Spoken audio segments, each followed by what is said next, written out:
tu rates un shoot, puis tu rates un deuxième et là, tu t'effondres. Tu commences à douter, tu refuses des tirs, tu passes la balle, tu deviens passif. Tu joues plus ton jeu, tu regardes le sol et finalement tu sors de ton match. T'es comme un boxeur sonné dans un coin, pourtant à l'entraînement tout rentre. Alors pourquoi en match, dès que tu rates un tir, ton cerveau panique et ta concentration s'effondre? C'est ce qu'on va voir ensemble aujourd'hui.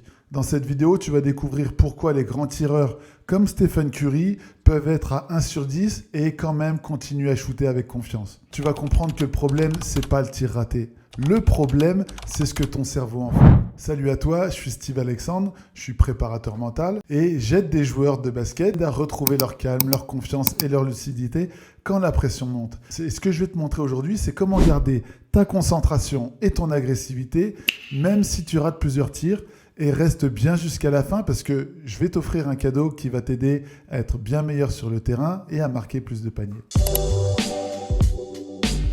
Avant de t'expliquer comment rester concentré en match, il faut déjà comprendre ce qu'est la concentration. Beaucoup de joueurs pensent que se concentrer, c'est forcer son attention sur quelque chose. En réalité, c'est tout l'inverse. La concentration, c'est l'art de ramener son attention au présent encore et encore, sans se laisser happer par le passé ou le futur. Si tu veux, c'est l'art d'être présent ici et maintenant, connecté à ce que tu fais, à ce que tu ressens, à ce que tu vois. C'est ta capacité à revenir après un tir raté, après une erreur, après une distraction. Quand tu rates un shoot, il se passe quelque chose de très précis dans ton cerveau. Ton amygdale, le centre de la peur, s'active immédiatement. Elle envoie un signal d'alerte. Danger, danger, danger, ou alors échec.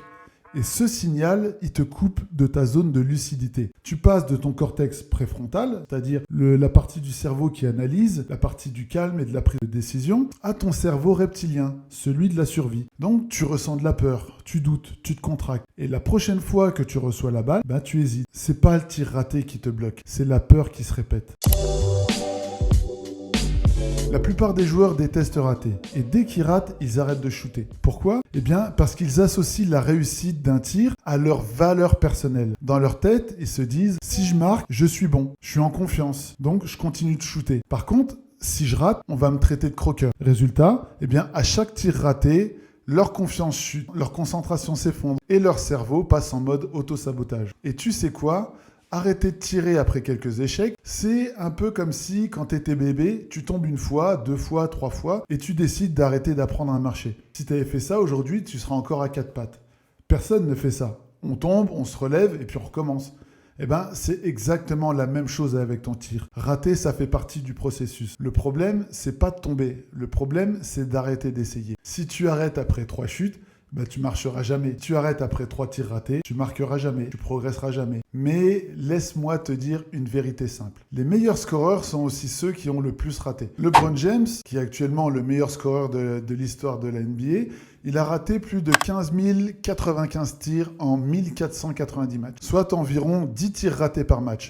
Kobe Bryant, qui est 4e meilleur scoreur de l'histoire de la NBA, il détenait le record de 14 481 tirs ratés en 1346 matchs. Ça fait donc 11 tirs ratés par match. Et puis, on a Michael Jordan, qui est 5e meilleur scoreur de la NBA. Il a raté 12 345 tirs, soit environ 12 tirs ratés par match. Et toi, quand tu rates 2 ou 3 tirs, t'arrêtes de shooter. C'est pas de la lucidité, c'est de l'ego. Parce que ton ego veut que chaque tir rentre pour se rassurer que tu vaux quelque chose. Mais le jeu, lui, il s'en fout de l'ego. Le jeu, il se joue à la constance. Les grands shooters le savent, ils cherchent pas à être parfaits, ils cherchent à rester concentrés.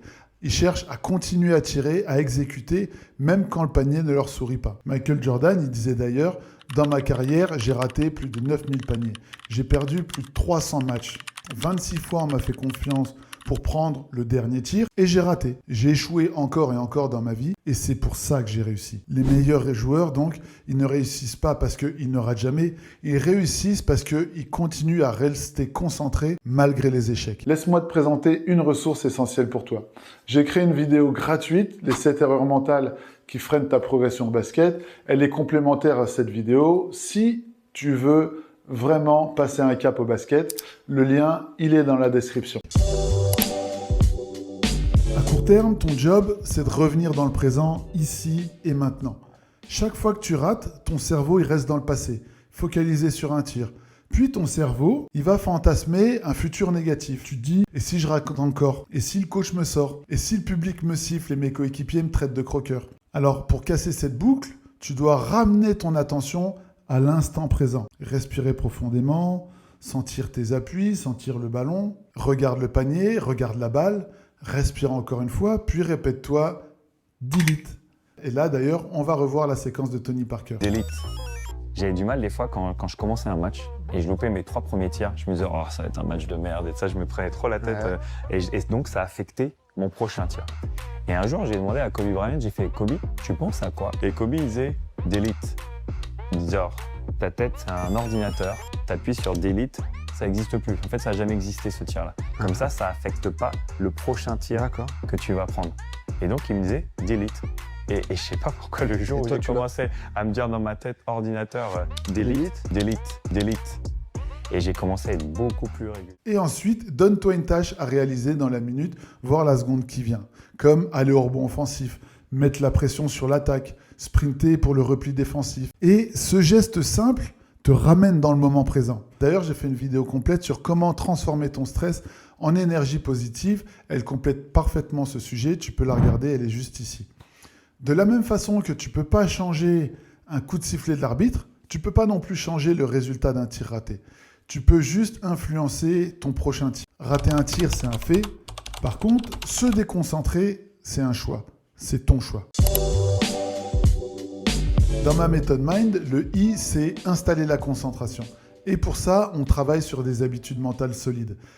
Entraîne ta concentration avec des exercices ciblés, comme par exemple méditer et te concentrer le plus longtemps possible sur ta respiration. Et chaque fois que ton esprit vagabonde, c'est-à-dire où tu commences à avoir d'autres pensées, comme moi ça m'arrive à chaque fois que je fais ma méditation le matin, alors ramène ton attention sur ta respiration. Pourquoi faire ça?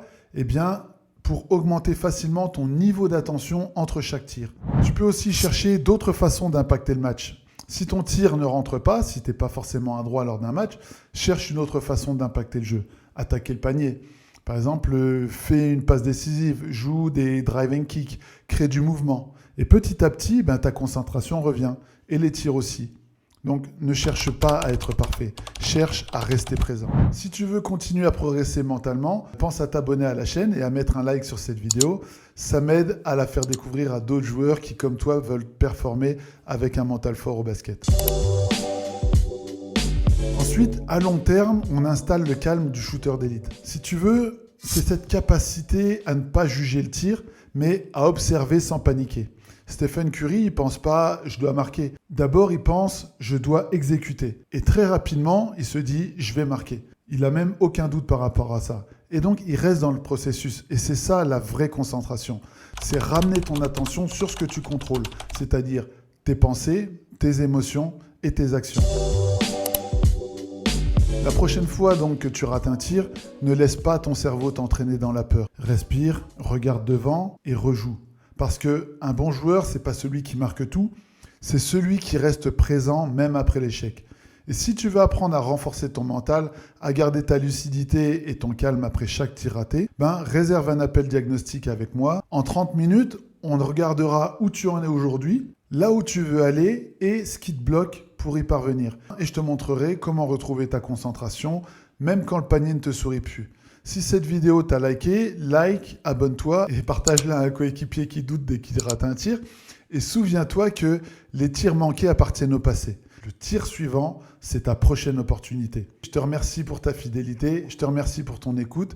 Je te dis à la semaine prochaine et d'ici là, ose rêver grand.